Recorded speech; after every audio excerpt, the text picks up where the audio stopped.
Iran, America और Israel, आखिर इन सब की लड़ाई है किस बात की? दुनिया में 57 इस्लामिक कंट्रीज हैं, लेकिन क्या वजह है कि अमेरिका और इजराइल इन सब को छोड़कर एक ही कंट्री ईरान के पीछे पड़ा है? ईरान और अमेरिका की इस जंग को पूरा समझने के लिए हमें पीछे जाना होगा। दुनिया की हर कंट्री के पास सिर्फ दो ऑप्शंस थे कि या तो वो ब्रिटिश एम्पायर का साथ दे और या हिटलर का, जिसमें दुनिया की ज्यादातर कंट्रीज ने ब्रिटिश एम्पायर का साथ दिया। लेकिन उस वक्त ईरान के बादशाह ने ब्रिटिश एम्पायर को छोड़कर हिटलर के साथ हाथ मिलाया, जिसके बाद ईरान और जर्मनी बहुत ही क्लोज दोस्त बनने लगे और ये बात ब्रिटिश एम्पायर को बिल्कुल पसंद नहीं आई। इसीलिए ब्रिटेन ने हर तरफ से ईरान पर हमला कर दिया और बहुत तेजी से पूरा ईरान फतह करने लगे। ये देखकर ईरान के बादशाह ने कुछ ही दिनों में ब्रिटिश एम्पायर के सामने सरेंडर कर दिया और उनसे अपनी बादशाहत बचाने की भीख मांगने लगे, जिस पर ब्रिटिश एम्पायर ने कहा, ठीक है, लेकिन हमारी एक शर्त है, तुम्हें ईरान के तख्त से हटना होगा और अपने 22 साल के जवान बेटे को ईरान का नया बादशाह बनाना होगा, क्योंकि उसका ये बेटा रजा शाह पहलवी ब्रिटिश एम्पायर का एक वफादार पपेट था।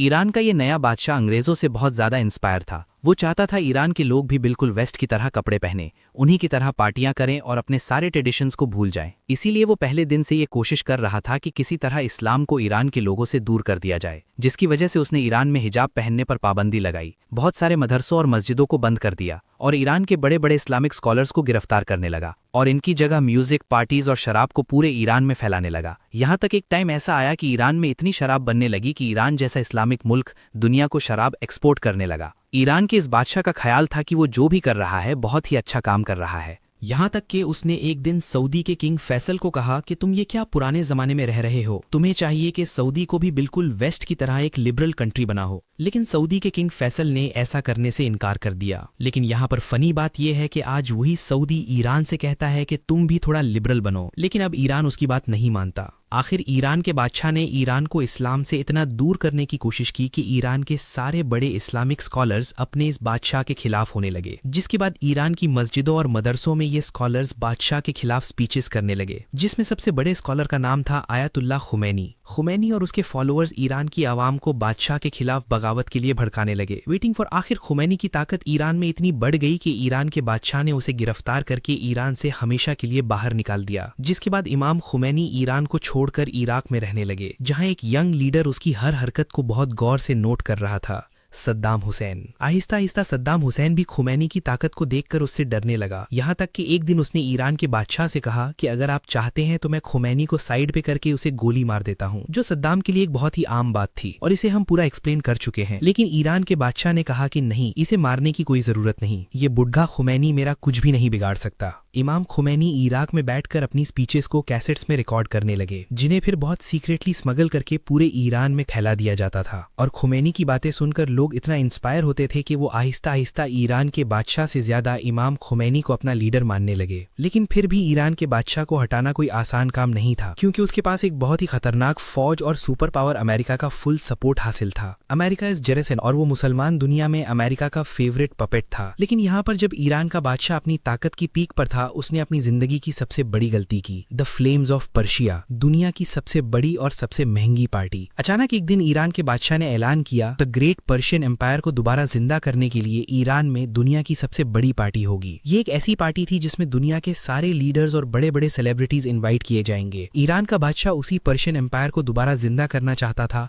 रूहे बुजुर्गे तारीख ईरान, जिसे आज से बहुत साल पहले हजरत उमर बिन खत्ताब की खिलाफत में मुसलमानों ने तबाह कर दिया। इस पार्टी के लिए ईरान के डेजर्ट के बीच में एक नई सिटी बनाई गई और अपने वीआईपी मेहमानों के लिए ईरान के बादशाह ने 600 लिमोजीन्स मंगवाई, सोने की प्लेट्स में खाना खिलाया, जिसके बाद ईरान के बादशाह ने सबको अपने सामने खड़ा किया और अपने सोने के तख्त पर ऐसे बैठा कि अब वही पर्शियन एम्पायर का नया शहंशाह है। लेकिन अब जब ईरान का बादशाह अपनी अय्याशी की जिंदगी गुजार रहा था, वहाँ ईरान के गरीब लोग सोचने लगे कि हम यहाँ खाने पीने की चीजों को तरस रहे हैं और हमारा बादशाह सोने की प्लेट में खाना खाता है। इसीलिए इस पार्टी के बाद ईरान के लोग बहुत तेजी से इमाम खुमैनी की सोच की तरफ बढ़ने लगे और खुमैनी ने भी अपनी कैसेट्स में ऐलान किया कि ईरान का बादशाह आज के दौर का यजीद है। आहिस्ता आहिस्ता खुमैनी ईरान में इतना ताकतवर हुआ कि ईरान के बादशाह को समझ आ गई कि अब उसे सिर्फ एक ही ताकत खुमैनी से बचा सकती है, सुपर पावर अमेरिका। तो वो बिल्कुल अपने बाप की तरह जाकर सुपर पावर्स के सामने भीख मांगने एक्सप्रेस। जिसके बाद अमेरिका, फ्रांस और बाकी कंट्रीज के प्रेसिडेंट्स ने मिलकर एक बहुत ही इंपॉर्टेंट मीटिंग की और इस मीटिंग के एंड में उन्होंने ईरान के बादशाह को क्लियरली कहा कि अब तुम्हें खुमैनी से कोई नहीं बचा सकता। और ये सुनते ही ईरान का बादशाह अपने मुल्क को छोड़कर हमेशा के लिए भाग गया। जैसे ही खुमैनी को पता चला कि ईरान का बादशाह उसके खौफ की वजह से ईरान को छोड़कर भाग चुका है, तो इमाम खुमैनी 14 साल एग्जाइल में रहने के बाद फाइनली ईरान की तरफ रवाना हुए। दुनिया की तारीख में अब तक किसी भी लीडर के इतने लोग जमा नहीं हुए थे जितना इमाम खुमैनी को वेलकम करने के लिए जमा हुए। 70 लाख लोगों ने इमाम खुमैनी को ईरान में वेलकम किया, जो एक वर्ल्ड रिकॉर्ड था। जैसे ही खुमैनी ईरान पहुंचे, ईरान की जमीन से पहली बार डेथ टू अमेरिका और डेथ टू इजराइल के नारे लगने लगे। खुमैनी के फॉलोअर्स ने अमेरिका की एम्बेसी के सारे लोगों को गिरफ्तार कर लिया और खुमैनी ने अमेरिका के प्रेसिडेंट का नाम लेकर, मैं इन 50 लोगों को तब तक रिहा नहीं करूंगा जब तक तुम अमेरिका ईरान के बादशाह को हमारे हवाले नहीं करते। और यहाँ से पहली बार अमेरिका और ईरान की दुश्मनी शुरू हुई। लेकिन ईरान का बादशाह कभी भी वापस ईरान नहीं आया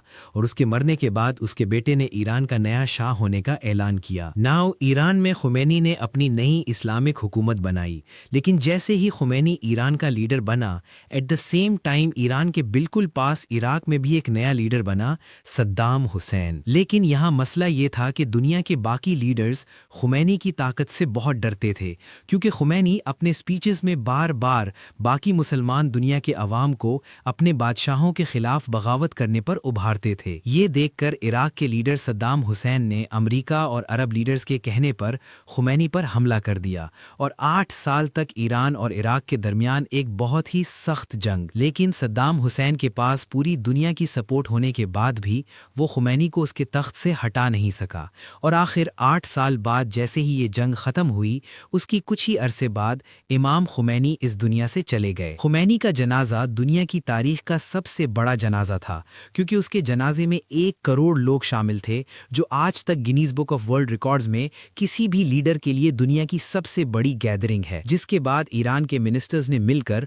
खुमैनी के बाद अपना नया लीडर चूज किया, आयतुल्लाह खुमैनी का स्टूडेंट आयतुल्लाह अली खामेई, जो आज तक ईरान का सुप्रीम लीडर है। इराक के साथ जंग खत्म होने के बाद ईरान के लीडर्स को समझ आ गई कि अब अमेरिका और इजराइल उनका पीछा कभी नहीं छोड़ेंगे जब तक ईरान के पास अपना खुद का एटम बम ना हो। लेकिन अब मसला ये था कि एटम बम बनाना कोई आसान काम नहीं है, ये एक बहुत ही मुश्किल टेक्नोलॉजी है और उस वक्त कोई भी ईरान को ये टेक्नोलॉजी देने के लिए तैयार नहीं था। तो अब ईरान किसी ऐसे मिरेकल का इंतजार कर रहा था कि दुनिया का कोई मुल्क उसकी एटम बम बनाने में मदद करे। और अजीब बात यह है कि एग्जैक्टली ऐसा ही हुआ। ईरान के बिल्कुल करीब एक मुल्क, दुनिया की पहली इस्लामिक कंट्री पाकिस्तान ने अपना पहला एटम बम बनाया। Pakistan today successfully conducted 5 nuclear tests. Pakistan का एटम बम बढ़ाने के बाद अब्दुल कदीर खान बहुत ही सीक्रेटली ईरान को एटम बम बनाने के लिए सेंट्रीफ्यूज टेक्नोलॉजी भेजने लगा। एटम बम बनाने के लिए सेंट्रीफ्यूज मशीन सबसे इंपॉर्टेंट चीज है, जो आसान अल्फाज में बिल्कुल एक वॉशिंग मशीन की तरह घूमता रहता है, लेकिन इसमें कपड़ों के बजाय यूरेनियम डाला जाता है। अगर इस मशीन में यूरेनियम को थोड़ी देर के लिए रखा जाए 5% तक, तो उससे बिजली बनती है। लेकिन अगर यूरेनियम को बहुत देर तक इस मशीन में रखकर घुमाया जाए 90% तक, तो उससे एटम बम बनता है। ईरान पाकिस्तान की इस टेक्नोलॉजी को यूज करके बहुत तेजी से न्यूक्लियर प्लांट्स बनाने लगा।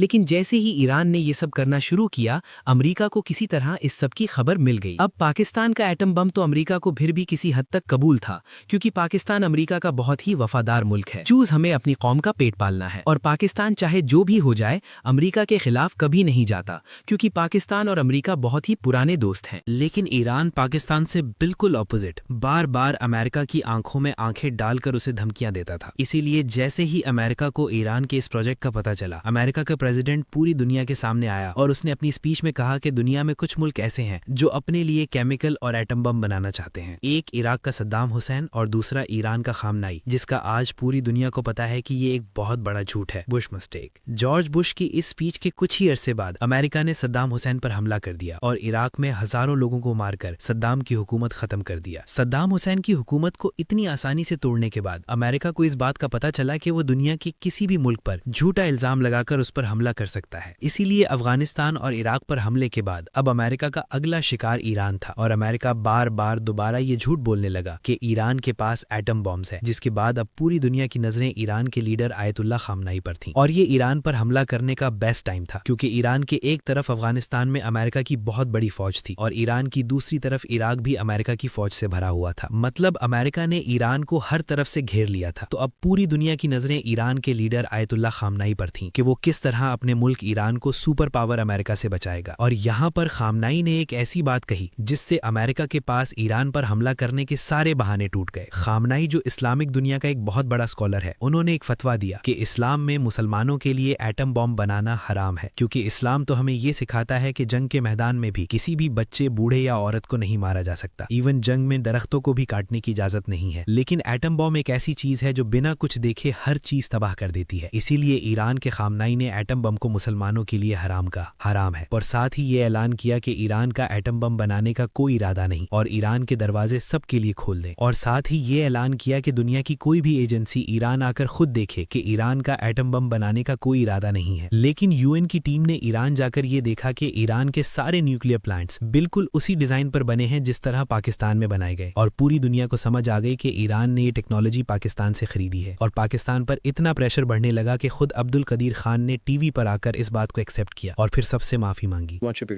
और पाकिस्तान ने दुनिया को खुश करने के लिए अब्दुल कदीर खान को गिरफ्तार करके उसे अपने ही घर में बंद कर दिया। खामनाई के इस फतवे के बाद अमेरिका के पास ईरान पर हमला करने का अब कोई बहाना नहीं था। लेकिन दुनिया में एक कंट्री ऐसी थी जो बार बार अमेरिका को ईरान पर हमला करने के लिए मजबूर करती। ने इजराइल की बात नहीं मानी, लेकिन आहिस्ता आहिस्ता हालात बदलने लगे। ईरान के एक बहुत ही इंपॉर्टेंट आदमी ने फ्रांस में बैठकर एक बहुत ही अजीब बात लिखी कि आयतुल्ला खामनाई का एटम बॉम्ब को हराम कहने का फतवा एक झूठा फतवा है और वो इस्लाम के एक कॉन्सेप्ट तकिया के पीछे छुप रहा है। इस्लाम में तकिया का मतलब ये है कि कोई भी शख्स अपनी जान बचाने के लिए झूठ बोल सकता है। तो इस आदमी ने कहा कि खामनाई ईरान के लोगों की जान बचाने के लिए ये झूठा फतवा दिया है। और ये शख्स महमूद मुराद खान ने कोई आम आदमी नहीं, खामनाई की बहन का बेटा है, मतलब उसका अपना भतीजा था। खामनाई की बहन और उसका ये बेटा ईरान में उसके सबसे बड़े दुश्मनों में से है। इन्हीं दिनों अमेरिका का भी ईरान पर शक बढ़ने लगा, जिसके बाद आखिर 2009 में अमेरिका ने ईरान पर बहुत ही सख्त सैंक्शंस लगाए। अमेरिका के सैंक्शंस से पहले ईरान की इकोनॉमी बहुत तेजी से ऊपर जा रही थी, लेकिन जैसे ही अमेरिका ने सैंक्शंस लगाए, ईरान की पूरी इकोनॉमी बिल्कुल बैठ गई। अमेरिका के इन सैंक्शंस के बाद ईरान जैसी ऑयल और गैस से माला माल कंट्री बिल्कुल बैंकरप्ट होने लगी। अमेरिका की मर्जी के बगैर ईरान अपना गैस पूरी दुनिया में किसी को नहीं बेच सकता। इवन अपने करीबी मुल्क पाकिस्तान से डील के बाद भी पाकिस्तान ईरान से गैस नहीं खरीदता और ईरान की सस्ती गैस छोड़कर दूर कतर से एलएनजी मंगवाता है। ये ऐसा ही है कि कोई किसी बड़े चौधरी के डर से अपने घर के पास वाली दुकान की चीज़ों को छोड़कर रोज़ दूर जाकर महंगी चीज़ें खरीदता हो। सिर्फ 3 बड़ी कंट्रीज दुनिया में ऐसी हैं जो ईरान के साथ आज भी बिजनेस करती हैं: चाइना, रशिया और इंडिया। आखिर अमेरिका के इन सैंक्शंस की वजह से ईरान के हालात इतने ख़राब हुए कि ईरान की गवर्नमेंट अमेरिका से डील करने के लिए तैयार हो गई और आखिर अमेरिका के प्रेसिडेंट बराक ओबामा के साथ ईरान ने न्यूक्लियर डील अंडरस्टैंडिंग की। ईरान एटम बम नहीं बनाएगा, जिसके बदले में अमेरिका ईरान से सारे सैंक्शंस हटा दे और ईरान की इकॉनमी दोबारा स्ट्रांग हो जाएगी, जो दोनों मुल्कों के लिए एक बहुत बड़ी कामयाबी थी। लेकिन पहले दिन से अमेरिका में एक शख्स ऐसा था जो इस डील के सख्त खिलाफ था: डोनाल्ड ट्रंप, नथिंग। और डोनाल्ड ट्रंप इस डील के इसलिए खिलाफ था क्योंकि अमेरिका में यहूदियों का एक बहुत बड़ा नेटवर्क, जिनके सपोर्ट के बगैर अमेरिका में कोई कुछ भी नहीं कर सकता। इसीलिए अपने पहले इलेक्शंस जीतने के कुछ ही अरसे बाद डोनाल्ड ट्रंप ने ईरान से की हुई डील खत्म करना और एक बार फिर ईरान की इकॉनमी कमजोर करने के लिए ईरान पर सख्त सैंक्शंस लगाए, जिससे ईरान की इकॉनमी एक बार फिर तेजी से गिरने लगी।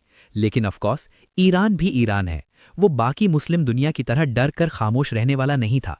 जैसे ही ट्रंप ने ईरान पर पाबंदियां लगाई, ईरान ने अपना न्यूक्लियर प्रोग्राम दोबारा शुरू किया।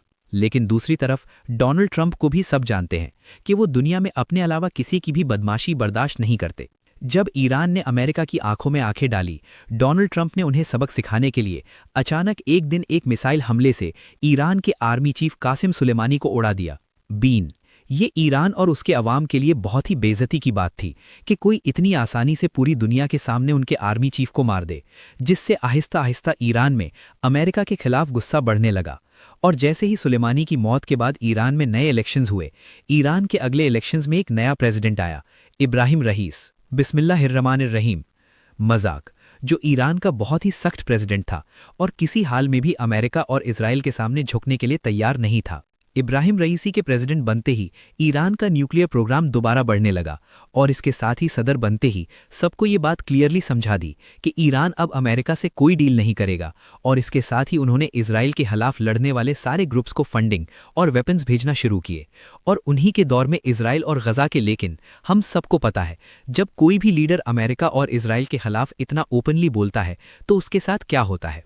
प्रेसिडेंट रईसी हेलीकॉप्टर क्रैश हो गया और रईसी के जाने के बाद आज से 1 साल पहले ईरान में दोबारा इलेक्शंस हुए, जिसमें ईरान की आवाम ने इब्राहिम रईसी से बिल्कुल ऑपोजिट लीडर चूज किया, जो एक बहुत ही सॉफ्ट और काम इंसान है, जिसने प्रेसिडेंट बनते ही सबसे पहले ऐलान किया कि हम आज भी आयतुल्ला खामेनाई के उसी फतवे के साथ मजबूती से खड़े हैं और ईरान कभी भी एटम बम नहीं बनाएगा। New, so they are not developing new. साथ ही उन्होंने ये भी कहा कि ईरान अमेरिका बल्कि पूरी दुनिया के साथ डील करने को तैयार है, जिससे बहुत ही सीक्रेटली आज से कुछ ही अरसा पहले अमेरिका और ईरान की दोबारा डील के लिए मीटिंग्स होने लगी।